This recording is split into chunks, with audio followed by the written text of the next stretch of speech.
Combien de vies peut-on vivre en une seule guerre? Voici l'homme qui a combattu dans 3 armées différentes sans jamais le choisir. Cette histoire semble inventée, et pourtant, elle est totalement vraie. Imagine, tu es enrôlé de force dans une armée, tu es capturé, envoyé dans une autre, puis capturé encore et envoyé dans une 3e armée, pour finir par être capturé une dernière fois par des soldats qui ne parlent même pas ta langue. C'est l'histoire folle de Yang Kyung-jong, un homme coréen pris dans le chaos du XXe siècle. Tout commence en 1938, quand il est enrôlé de force dans l'armée impériale japonaise. Le Japon occupe alors la Corée, Yang n'a pas le choix.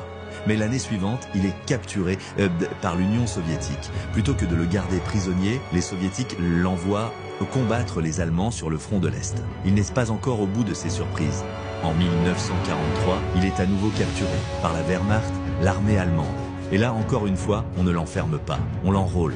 Yang se retrouve à défendre les côtes françaises dans les rangs de l'armée allemande. Mais l'histoire ne s'arrête pas là. En juin 1944, lors du débarquement allié en Normandie, Yang est capturé une dernière fois, par les Américains cette fois. Ils pensent d'abord qu'il est japonais et ne comprennent pas comment ce soldat asiatique s'est retrouvé en uniforme allemand.